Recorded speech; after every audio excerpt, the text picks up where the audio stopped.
রসুল বলেছেন কয়টা জিনিসকে ধরতে হবে? বলেন কয়টা? আমি জানি আপনারা জানেন, জানেন তো মুখ দিয়া জানেন, অন্তর দিয়া জানেন না। অন্তর থেকে জানতে হবে কয়টা জিনিস ধরতে হবে। তাহলে এই জাতি কোনোদিন গোমরা হবে না, পথভ্রষ্ট হবে না, ডানে বায়ে যাবে না, সিরাতে মুস্তাকিম সোজা পথে চলতে চলতে জান্নাতে চলে যাবে। বলা হল হুজুর আমরা তো এই দুইটা জিনিস মানি, আমরা মজবুতির সঙ্গে ধরে রেখেছি। আল্লামা মুফতি আমিন রাহিমাহুল্লাহ এক ব্যক্তির ঘটনা শোনাইতেন। এক ব্যক্তি মারা যাওয়ার সময় চিন্তা করে দেখলেন ছেলেটা বড় বোকা, কিচ্ছু বুঝে না। তো ছেলেটাকে নসিহত করে গেলেন, বেটা আমি যখন মারা যাব তা আমি বড় মানি, দামি, সম্মানিত ব্যক্তি, লিডার।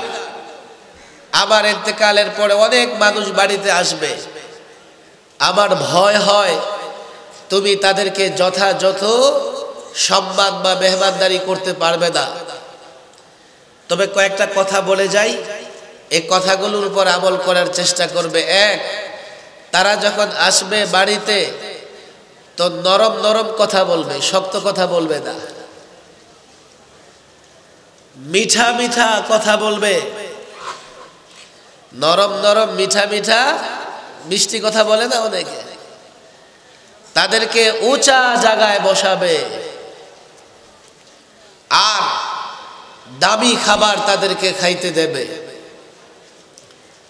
বাবা মারা গেছে, এখন মেহমানরা আসতেছে, ছেলে তাদের সঙ্গে নরম নরম কথা বলে, শক্ত কথা বলে না। নরম কথা জানেন? কয়ে আসছেন বসেন, তুলা, রুই, সবচেয়ে নরম তো তুলাই। আরে কথা ঠিক না বেঠিক? সাদামুখী, রসমলাই, মিষ্টি। আর যেই মেহমান আসে এই কথাগুলো বলে তার একেবারে ধইরা সানসেটে বসায় দেয়। লোক মেহমানরা খাইতে বসছে, গোশত ছিঁড়তে পারে না কামড়ায়া, অতিষ্ঠ হয়ে গেছে মেহমানরা। বলে তুমি কি রান্না করেছো, খাওয়া যাচ্ছে না তো, আর তুমি এগুলো কি শুরু করেছো, তুলা, রুই, আর আমাদেরকে কোথায় বসিয়েছো? আমার বাবা ইন্তেকালের আগে আমাকে ওসিয়ত করে গেছে। কি ওসিয়ত? আপনাদের সঙ্গে যাতে নরম নরম মিষ্টি মিষ্টি কথা বলি, আর আপনাদেরকে যাতে উঁচু জায়গায় বসাই। আমি দেখলাম আমার ঘরে সবচাইতে উঁচু জায়গা হচ্ছে সানসেট বিল্ডিং এর ছাদের নিচে যেই জায়গাটা থাকে। আমার বাবা বলে গেছে দামি খাবার যেন আপনাদেরকে খাওয়াই। তো আমি দেখলাম আমার বাড়িতে সবচাইতে দামি হচ্ছে বিলেতি কুত্তা। তো কুত্তাটা জবাই করে আপনাদের জন্য রান্না করেছি। আমরা যখন বলতেছি কোরআন সুন্নাহ ভালো করে ধরবেন, তো আজকে বাড়িতে গিয়ে আল্লাহ যাই করুক মজবুত করে কোরআন শরীফে বুকের সঙ্গে চাইপা ধরে রাখবেন। আমরা যখন বলি রাসূলুল্লাহর সুন্নাহ ধরবেন, তো সুন্নাত পাবেন কোথায়? সুন্নাত তো নাই, তো সুন্নাতের নামে হালুয়া রুটি খাইতে থাকবে। একদল আছে না, সুন্নাতের নামে হালুয়া রুটি খায়, অথচ রাসূলুল্লাহকে অপমান করবার পরে তাদের পক্ষ থেকে আমরা কোনো প্রতিবাদ দেখি না। এই কথা ঠিক না বেঠিক? এই মুসলমান, লম্বা বক্তৃতা করব না, অনেক বড় রিস্ক নিয়ে বক্তৃতা করা লাগে। কোরআন এবং সুন্নাহকে মজবুত করে ধরতে হবে, মানে কোরআন সুন্নাহর বিধি বিধানের উপর আমল করতে হবে। আমি যা কথা বলতেছি ঠিক না বেঠিক? এখন কেউ বলবেন হুজুর আপনিও কোরআনের কথা বলেন, আরেক দলও কোরআনের কথা বলে। বাংলাদেশের একজন সাবেক মন্ত্রী, নাম তার ইনু, কয়দিন আগে বলতেছে যে যারা ভাস্কর্য বিরোধী তারা কোরআন বিরোধী। বলে যে কোরআনেও ভাস্কর্যের কথা আছে। তো এখন বলেন দেখি, আমি বলি যে কোরআনে ভাস্কর্যের কথা নাই বলতে জায়েজ নাই, হারাম। কথা ঠিক না বেঠিক? আর ইনু বলতেছে যে না, কোরআনে ভাস্কর্যের কথা আছে, ভাস্কর্য মূর্তিকে না মানলে সেটা কোরআন বিরোধী হবে। শুধু তাই না, আমার আগে মুফতি মিজানুর রহমান সাইদ সাহেব বলে গেছেন, আমরা দেখেছি হাইকোর্টের একটা বেঞ্চ থেকে বাংলাদেশের ক্ষমতাসীনের একজন দায়িত্বশীল ব্যক্তি, এমনকি এক জায়গায় একজন এমপি মসজিদের ইমামদেরকে বলে দিয়েছে, এই ইমামরা, আজ থেকে তোমরা মসজিদে বক্তৃতা করে লোকদেরকে বুঝাও ভাস্কর্য এটা ইসলামের সঙ্গে সাংঘর্ষিক না, শরীয়তে ভাস্কর্যের কথা আছে। এখন কোরআনের ব্যাখ্যা শুনবেন কাদের? আলেমদের না ইয়াবাখোরদের, ওই দাজ্জালদের? কাদের ব্যাখ্যা চলবে? 10 তলা বিল্ডিং হচ্ছে, কোন রিক্সাওয়ালা যদি দাঁড়ায় বলে, হুজুর এই বিল্ডিং তো ঠিক নাই, আমারে দেন, আমি বিনা পয়সায় বানাইয়া দিব। অবাক লাগে। এই মুসলমান, ভালো করে বুঝবার চেষ্টা করো। এই ভাস্কর্য মূর্তির ইস্যু আসার পরে আলেমরা বরাবর বলেছে, আমরা সরকারের সঙ্গে কথা বলে বিষয়টি মীমাংসা করতে চাই। না কর্মসূচি ঘোষণা করেছে, না হরতাল ডেকেছে, না আমরা কাউকে বকা দিয়েছি, না আমরা ক্ষমতাসীন দলকে বকা দিয়েছি, না আমরা ক্ষমতাসীন দলের ছাত্র সংগঠনকে বকা দিয়েছি, না আমরা কোনো যুব সংগঠনকে বকা দিয়েছি। ছাত্রলীগ বলো, যুবলীগ বলো, আমাদের ভাই, আমাদের সন্তান, দেশের শাসককে নসিহত করা, কোরআন সুন্নাহর কথা বলা আলেম হিসেবে আমাদের দায়িত্ব, মাদ্রাসার মুহতামিমের দায়িত্ব, মুফতির দায়িত্ব, মুহাদ্দিসের দায়িত্ব। আমরা কেবল সেই কাজ করেছি, আমরা যখন আমাদের দায়িত্ব পালন করছি, আমরা যখন কোরআন সুন্নাহর কথা বলছি, দেশের সব আলেম এক বাক্যে যখন একথা বলেছে, ভাস্কর্য ইসলাম সমর্থন করে না, বলে যে আমরা ভাস্কর্য পূজা করি না। হ্যাঁ, আমরাও জানি তোমরা মুসলমান ভাস্কর্য মূর্তি পূজা করতে পারো না। যদি পূজা করো মুশরিক হয়ে যাবে, পূজা না করলে হারাম হবে। আমাদের স্পষ্ট বক্তৃতার পরে আবার তারা বলে মৌলবীদের ফতোয়া দেওয়ার অধিকার নাই। আমরা হাইকোর্ট, সুপ্রিম কোর্টের রেফারেন্স দিয়ে বলেছি, সুপ্রিম কোর্ট বলেছে যোগ্য আলেমরা ফতোয়া দিবে। আজকে বাংলাদেশের হাজারো যোগ্য আলেম ফতোয়া দিয়েছে, ইসলামের নির্দেশনা তোমাদের সামনে পেশ করেছে। প্রয়োজনে আলেমদেরকে ডেকে আলেমদের সঙ্গে কথা বলো, আলেমদের সঙ্গে বিতর্ক করো, আলেমদের মুখোমুখি বসো। তা না করে তোমরা ফতোয়া দিচ্ছ। হাইকোর্টের ফতোয়া দেবার এখতিয়ার নাই, সুপ্রিম কোর্ট ফতোয়া দিতে পারে না, কোন মন্ত্রী ফতোয়া দিতে পারে না, কোন নেতা ফতোয়া দিতে পারে না, বামপন্থী রামপন্থী কেউ ফতোয়া দিতে পারে না। তোমরা হাইকোর্টের, সুপ্রিম কোর্টের রায়কে অবজ্ঞা করে ফতোয়া দিচ্ছ। কোরআনে কারিমের আলহামদু শরীফ পড়তে পারো না, ফতোয়া দিচ্ছ। ইয়াবা খাও, দুর্নীতি করো, চুরি করো, লুচ্চামি করো, সমকামিতাকে বৈধ করবার চেষ্টা করছো। আর অন্যদিকে আলেমদের বিরুদ্ধে ফতোয়া দিচ্ছ, আলেমদেরকে বকাঝকা করছো, আলেমদের গালে গালে স্লোগান দিচ্ছ। পরিষ্কার বলি, আমরা কোরআনের ব্যাখ্যা বলে দিয়েছি। তোমরা যদি না মানো, তোমরা জাহান্নামের পথে যাবে। আর যদি কোরআনের উল্টা ব্যাখ্যা আমাদের উপর চাপাই দেবার চেষ্টা করো, রব্বে কাবার কসম, বদরের হাতিয়ার নিয়ে জিহাদের ময়দানে ঝাঁপিয়ে পড়ো। তোমরা মনে করতে পারো প্রশাসন তোমাদের, তোমরা উল্টা ফতোয়া দিলে প্রশাসন তোমাদেরকে কিছুই বলবে না। সুপ্রিম কোর্ট থেকে আলেমদের ফতোয়া দেওয়াকে বৈধতা দিয়েছে। আর তুমি মনে করো মন্ত্রী হয়ে গেছো, তুমি ইসলাম বুঝে গেছো, দায়িত্বশীল হয়েছো, ইসলাম বুঝে গেছো। প্রশাসন তোমাদেরকে কিছুই করবে না। আমরা সত্য বলবো, আমাদের টুটি চেপে ধরবে। আমরা সত্য বলবো, মাহফিলে যাওয়া নিষেধ করে দেবে। আমরা সত্য বলবার চেষ্টা করব, মাহফিল বন্ধ করে দেবে।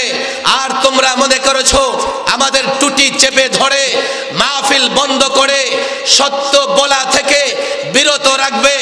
এই জনগণ শোনো, রব্বে করিমের কসম খেয়ে বলছি, সত্য বলবার জন্যে, কোরআন বলবার জন্যে মাদ্রাসায় লেখাপড়া করেছি, সত্য বলবার জন্যেই, কোরআন শিখবার জন্যেই জনগণ মাদ্রাসায় চাঁদা দিয়েছে, বড় বড় বিল্ডিং করেছে, বোর্ডিং গুলো পরিচালনা করেছে। আমাদেরকে এই জন্যেই মানুষ মহব্বত করে, আমরা কোরআনের কথা বলি।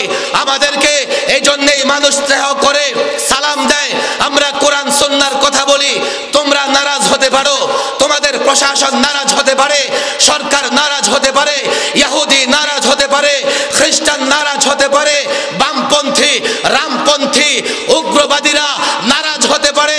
আমরা মনে করি আমাদের শক্তি আল্লাহর উপর বিশ্বাস, আমাদের শক্তি এদেশের জনগণের মহব্বত, আমাদের শক্তি এদেশের জনগণের সহযোগিতা। তোমরা জানো না আল্লাহ প্রদত্ত শক্তি, দেশের মানুষের ভালোবাসা কতটা শক্তিশালী, দেশের মানুষের প্রেম, ওলামাদের প্রতি শ্রদ্ধা কতটা শক্ত, কতটা মজবুত।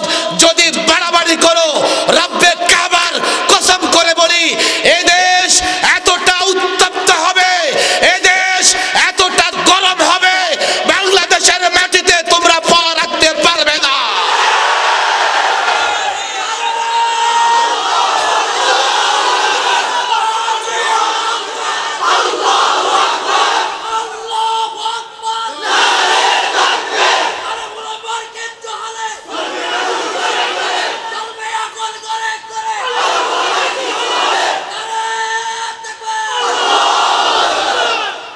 বড় অবাক লাগে, আমরা বলি কোরআন সুন্নাহর কথা আর ওরা মঞ্চে দাঁড়ায় চাপা মারে।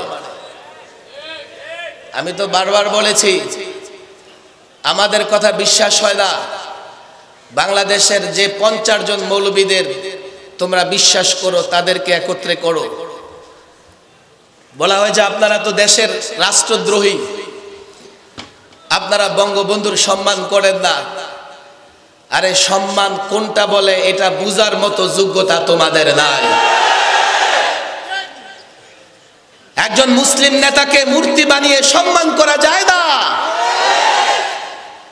ঢাকায় প্রস্তাব করেছি, প্রয়োজনে পৃথিবীর সবচাইতে বড় মসজিদ বানাও বঙ্গবন্ধুর নামে, সবচাইতে বড় মসজিদ বানাও। মূর্তি আজকে আছে, কালকে থাকবে না। যদি মসজিদ বানাও আর সেই জায়গা ওয়াকফ করে দাও, কিয়ামত পর্যন্ত মুসলমানরা সেই জায়গা সংরক্ষণ করবে। কথা ঠিক না বেঠিক? সম্মান কি জিনিস বুঝে না। পৃথিবীর সবচাইতে বড় প্রতিষ্ঠান বানাও। আমরা যখন বলি এই ভাস্কর্য মূর্তি হলে একটা সময় দেশের মানুষ এই মূর্তি হচ্ছে শিরকের প্রতীক, ধীরে ধীরে মানুষ সেটাকে সম্মান করবে। তো তারা বলে যে না, আমরা কোনোদিন সেটা পূজা করব না। তোমাদের এখন হাবভাব দেখে বোঝা যায় ভবিষ্যতে পূজা করবে না এমন না, এখনই তোমরা পূজা শুরু করে দিয়েছো। না হলে ভাস্কর্য নিয়ে এত বাড়াবাড়ি কেন? কি করেছে আলেমরা? দু একজন আলেম গরম সুরে বক্তৃতা দিয়েছে। হ্যাঁ, কেউ গরম সুরে বক্তৃতা দেয়, কেউ নরম সুরে বক্তৃতা দেয়। এগুলোকে বামপন্থী মিডিয়া, আমি তো পরিষ্কার বলি, বর্তমান সরকার দল, সরকারি দলীয় অঙ্গ সংগঠনগুলোতে বহু জায়গায় প্রতিমা পূজারী, মূর্তি পূজারী বসে গেছে। মূলত তারাই সরকার এবং সরকারি দলের মুখোমুখি আলেম সমাজকে দাঁড় করাতে চায়। বুঝতে হবে বিষয়টা। মাহফিলে সব দলের লোক আসে। আমার অনুরোধ, আমরা তো সরকারি দলের মুখোমুখি হতে চাই না, আমরা যুদ্ধ, লড়াই, সংঘর্ষ চাই না। কিন্তু পরিকল্পিতভাবে আলেমদের সঙ্গে একটা যুদ্ধ, একটা লড়াই বাঁধায়া আলেমদের উপর অত্যাচার, নির্যাতনের রাস্তা খুলতে চায়। কথা ঠিক না বেটি? আলেমদের রক্ত মূল্যহীন নয়, আলেমদের রক্ত বড় দামি। এক ফোঁটা রক্ত যদি ঝরে, তোমরা জানো না এই রক্ত বিষ তোমাদের মরণ পর্যন্ত করে ছাড়বে। এই রক্ত, আলেমদের রক্ত সোজা কথা না, সোজা কথা না। চেষ্টা করে না, কথা শুনতেও চায় না, মনে করে তুড়ি মেরে মেরে ধরে সমাবেশ বন্ধ করে সবকিছু শেষ করে দেব। আরে আল্লাহকে তো ভয় পাও, আল্লাহকে তো ভয় পাও। আজকে বাংলাদেশের 17 কোটি মুসলমান, সময় এমন ছিল কয়েক ভাগ মুসলমান ছিল, তারপরও জালেম গোষ্ঠী মুসলমান একত্ববাদীদের ধ্বংস করতে পারে নাই, তোমরাও পারবে না। আমরা ইতিহাস জানি, তোমরা ইতিহাস থেকে শিক্ষা দাও না। ক্ষমতার লোভে তোমরা অন্ধ হয়ে গেছো, ক্ষমতার লোভে তোমরা মূর্তান্ধ হয়ে গেছো, মূর্তিতে অন্ধ হয়ে গেছো। ক্ষমতার লোভে তোমরা রাত দিন আলাদা করতে পারতেছো না। মনে রেখো, রাতের পরে দিন, দিনের পরে রাত আসবে, তোমাদের এই চরিত্র থাকবে না, থাকবে না। বক্তৃতা একটাই, কোরআন সুন্নাহকে মজবুত করে ধরবো। রাজি আছি তো ইনশাআল্লাহ? সকলে হাত লম্বা করে উঠান, লম্বা। এ ওয়াদা করতে রাজি আছি তো? এখন কোরআন সুন্নাহকে মজবুত করে ধরবো মানে আলেমদের ব্যাখ্যা শুনবো। রাজি আছি তো ইনশাআল্লাহ? না ইনুদের ব্যাখ্যা শুনবো? আলেমদের ব্যাখ্যা শুনবো তো ইনশাআল্লাহ? সকলে বলেন আলেমদের ব্যাখ্যা শুনবো তো ইনশাআল্লাহ? হাত নামান। আলেমরা তো এই জন্যেই আপনারা সম্মান করেন, যাতে কোরআন এবং সুন্নাহর ব্যাখ্যা আপনাদের সামনে পেশ করবে। এই কথা ঠিক আছে কিনা ভাই? মানেন তো সহি? আমাদের গুলি করে দেখ, জেলখানায় ভরক, কোনো আপত্তি নাই। তখন মনে করব যে একদল মুসলমান আছে যারা আমাদের কথা শুনবে। আর তোমরাও মনে রেখো, একজন আলেমকে অত্যাচার করা যাবে, কিন্তু ওই একজন আলেমের অত্যাচারের জায়গা থেকে লক্ষ আলেম দাঁড়িয়ে যাবে। জায়গায় জায়গায় প্রোগ্রাম বন্ধ করে দেয়। আমি বলি ভালো হয়েছে, ওয়াজ করে তো লোকদেরকে বুঝাইতে পারতাম না। এখন প্রোগ্রাম বন্ধ করে দিলে এই লোকেরা হয়তো বুঝবে, কিছুটা হলেও বুঝবে। চিন্তা করেন, কালকে যদি আলেমরা এই কথাগুলো না বলে, আলেমরা যদি এই কথাগুলো না বলে, আপনারা কোথায় শুনবেন? আলেমরা কারো শত্রু নয়। এই জিরি মাদ্রাসার আপনারা পরিচালক সদ্য মরহুম হযরত চলে গেছেন। আমার সঙ্গে অনেক প্রোগ্রামে হযরতের দেখা হতো। সর্বশেষ আজকের মাহফিলের জন্য হযরত নিজে আমাকে দাওয়াত দিয়ে গেছে।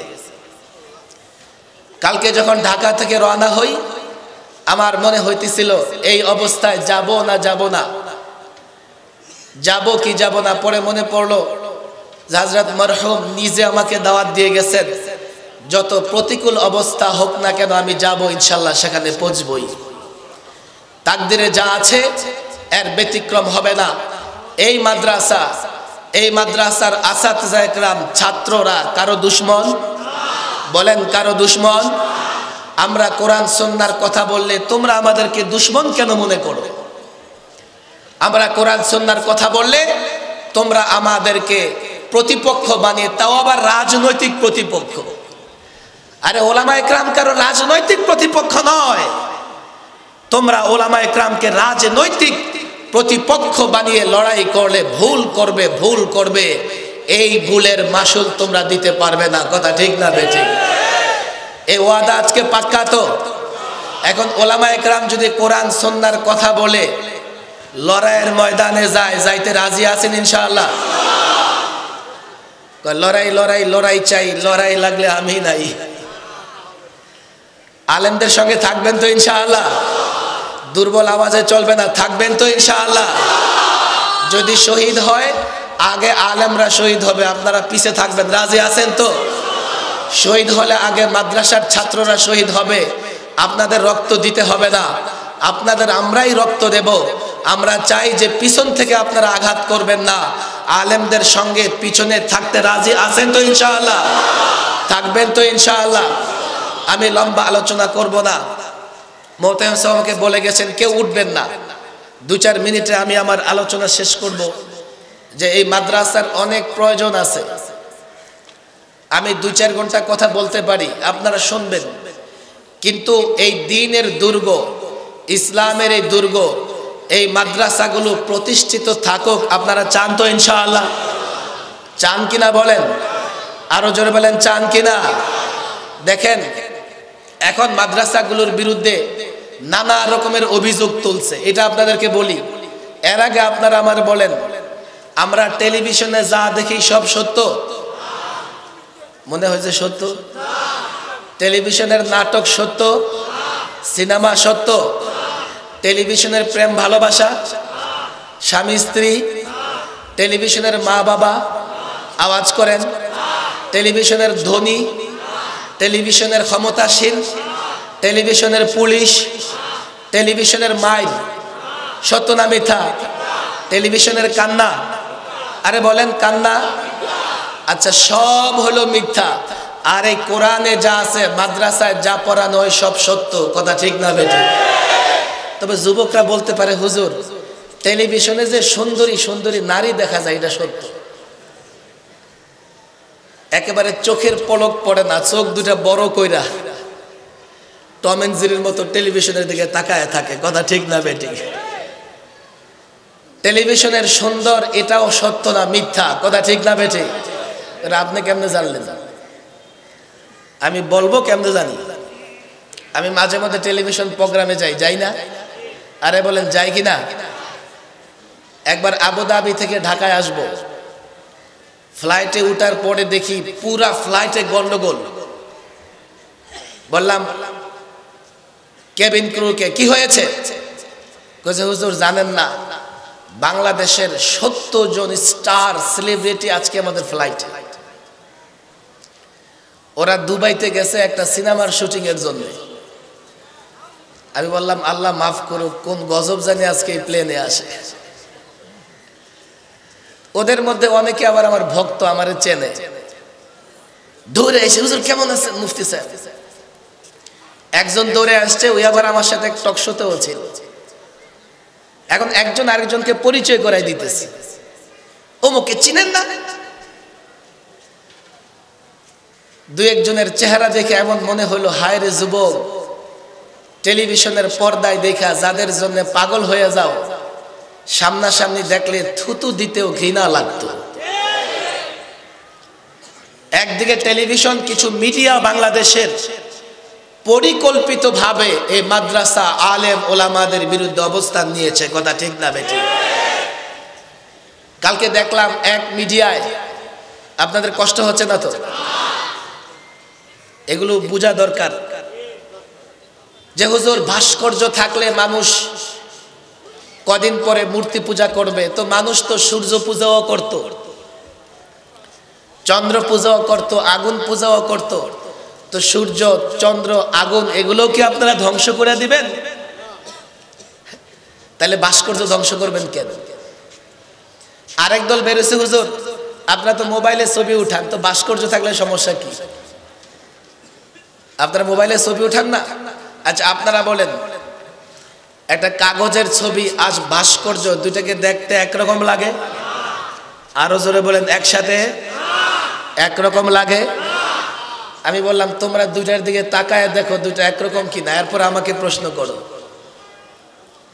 চন্দ্র সূর্যর পূজা মানুষ করে, এক সময় করত। তো চন্দ্র সূর্যর পূজা যদি করে, আমাদের পিতা হযরত ইব্রাহিম আলাইহিস সালাম চন্দ্র পূজারী, সূর্য পূজারীদের সঙ্গে বিতর্ক করেছেন। কথা ঠিক না বেঠিক? এখনো কেউ যদি চন্দ্র সূর্য পূজা করে, আমরা বিতর্কের মাধ্যমে তাদেরকে বুঝাবার চেষ্টা করব। কিন্তু চন্দ্র সূর্য আমাদের থেকে অনেক দূরে, আর মূর্তি একেবারে সামনে, এটাকে সামনে নিয়ে পূজা করা হয়। এই দুইটা জিনিস কি এক?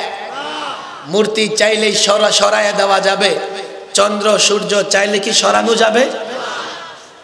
এই প্রশ্নগুলো টেলিভিশনে করে করে সাধারণ মানুষকে গোমরা পথভ্রষ্ট করতেছে। কথা ঠিক না বেঠিক? যে হুজুর আপনারা ভাস্কর্য নিয়ে আন্দোলন পরে করেন, আগে আপনাদের মাদ্রাসায় ধর্ষণ হয় সেটা বন্ধ করেন। নাউজুবিল্লাহ বলেন। আপনি এই কথাগুলো কে বলতেছে? একজন ফাসিক, ফুজ্জার, একজন জারজ, মদখোর, নেশাখোর, সমকামিতাকে বৈধ করে, ধর্ষণের সেঞ্চুরি করে, এমন একজন এসে আমাদেরকে নসিহত করতেছে আপনাদের মাদ্রাসায় কুকাম হয়, এটা বন্ধ করে। এগুলা বলে সাধারণ মানুষকে মাদ্রাসার বিরুদ্ধে নেবার চেষ্টা করতেছে, কথা ঠিক না বেঠিক? আপনি দেখেন, যদি কোনো মাদ্রাসায় কোনো অনৈতিক কাজ হয়, বিচার করার দায়িত্ব মাদ্রাসার না সরকারের? আরে বলেন কার? কার বলেন? তো ওরা আমাদেরকে দোষারোপ করে কেন? সরকারকে বলো। তোমরা যখন ধর্ষণের বিরুদ্ধে আইন চাও, শুধু ধর্ষণের আইন চাও, আমরা কি বলি? ধর্ষণ এবং বেবিচার, জেনা বেবিচার সবগুলো বন্ধে আমরা আইন চাই, কথা ঠিক না বেঠিক? তাহলে এখানে ধর্ষণ, জিনা, বেবিচার, সমকামিতা সব চলে আসছে কিনা? আমরাই তো এগুলোর বিরুদ্ধে বলি, তোমরা তো জেনা বেবিচারের বিরুদ্ধে বলো না, তারপরেও গলাবাজি করে এই মাদ্রাসাগুলোর বদনাম করতে চাও, কথা ঠিক না বেঠিক? এই জন্য বলি, এই মাদ্রাসাগুলো এই জমানায় যারা নেক নজরে মাদ্রাসার দিকে তাকাবে, এই মুসলমান ভালো করে শোনো, দান করার ক্ষমতা নাই, শুধু মাদ্রাসার দিকে তাকাইলে তার মনটা কি হয়? খুশি হয়। এই উসিলায় আল্লাহ তাবারক ওয়া তাআলা তাকে মাফ করে দেবে। আমি 50টা দলিল দিতে পারবো। যেই যুগে মাদ্রাসা এবং আলেমদের বিরুদ্ধে ষড়যন্ত্র হচ্ছে, এই যুগে কেউ যদি আলেমের চেহারা দেখে খুশি লাগে, তার যখন আলেমদের চরিত্র হনন করার চেষ্টা করছে, আমি কসম করে বলি এটাই তার নাজাতের উসিলা হয়ে যাবে। এই জন্যে এই মাদ্রাসাগুলো কঠিন সময়ে মাদ্রাসাগুলোকে সহযোগিতা করতে রাজি আছেন তো ইনশাআল্লাহ? আরে বলেন, আছেন তো রাজি ইনশাআল্লাহ? আমি জানি না কেমনে আপনারা সহযোগিতা করবেন, তবে আমি মাত্র 5-10 মিনিট কথা বলবো। এর মধ্যে এই মাদ্রাসা দেখেন, আমাদের মরহুম শাহ মোহাম্মদ তৈয়ব সাহেব হুজুর চলে গেছেন। একটা বিশাল মাদ্রাসা, 114তম মাহফিল চলতেছে। এর মানে আপনার দাদা কিংবা পরদাদা এই মাদ্রাসার মাহফিল দেখে গেছে, কথা ঠিক না বেঠিক? এই প্রাচীন এই মাদ্রাসাটাকে সুরক্ষা করা আমাদের দায়িত্ব। আমি চাই যে আপনারা, আমার আলোচনা আরো 10 মিনিট বাকি আছে, আমি 10 মিনিট আলোচনা করবার আগে 2টা মিনিট আমি চাই যে আপনারা মাদ্রাসায় সহযোগিতা করবেন। রাজি আছেন তো ইনশাআল্লাহ?